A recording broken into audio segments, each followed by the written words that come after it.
hased, çka do thot? Është temenni zawali ni'meti anil ghayr. Kjo është definicion. Do të thonë dëshira që një e mirë t'i largohet atij tjetrit. Do të thonë kjo është zilia. Dëshira që ai person, do të thonë mos të ketë atë mirë. Edhe pa marrë parasysh do dikush që ta ketë për vete. Do të thonë ka njerëz që nuk e duan për vete, po duan as ti mos e kesh. Vetëm do të thonë mos e kesh atë mirë. Kjo është do të thotë çdo gjë që shohin prej mirësive që ja ka dhuruar Allahu subhanahu wa taala dikujt, thotë dikujt i ka dhënë pasuri, dikujt i ka dhënë fëmijë, dikujt i ka dhënë shëndet të mirë, bukuri, ose dituri, ose pozit, do thotë ose dikujt zot bukur, do të thonë e kështu me radhë, nuk i lejohet njeriut që të ketë urrejtje të kësaj dhurate që e ka dhënë Allahu dikujt. Se, do të thonë kjo është urrejtje e caktimit të Allahut.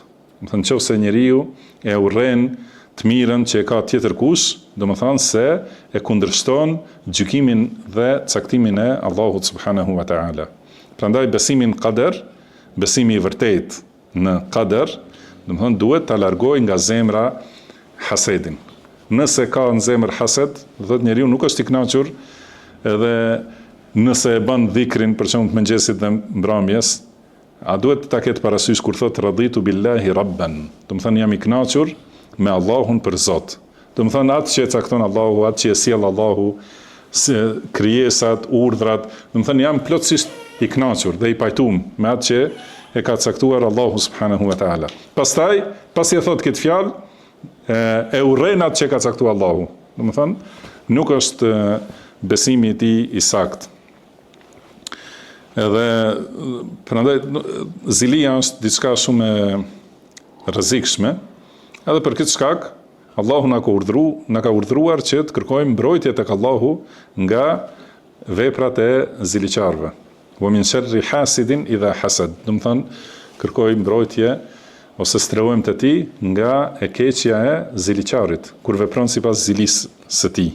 Sepse me zili, do të thonë ajo zilia, si thuhet, demek ka energji shumë negative të dëmshme, edhe me mësyshi, do të thonë vetëm përmes syrit ose përmes fjalëve, njeriu që i thot ka mundësi ta dëmtojë tjetrin, por edhe me vepra, gjithashtu. Ziliqari vepron, do të thonë që t'i bëj dëm dikujt tjetër, dhe kjo, si thamë, pra zilia është urrejtja e asaj që ka caktuar Allahu. Prandaj Allahu ka thënë për mosbesimtarët am yahsudun an-nasa ala ma atahum Allahu min fadli.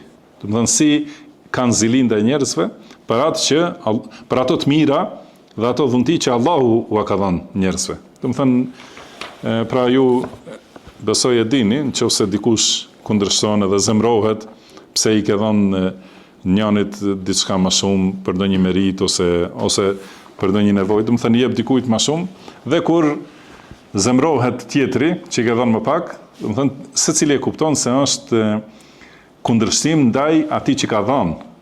Edhe kjo, do thotë kur Allahu i ka shpërndar dhuntit e tij dhe i shpërndan vazhdimisht, dikujt i jep më shumë, dikujt i jep më pak, dhe të gjitha këto janë sprova dhe testim. Edhe kur njeriu është i pakënaqur dhe ka urrejtje për atë që ka të mira, do të thonë se nuk është i kënaqur me atë që i ka ndarë këto të mira, që është Allahu subhanahu wa taala.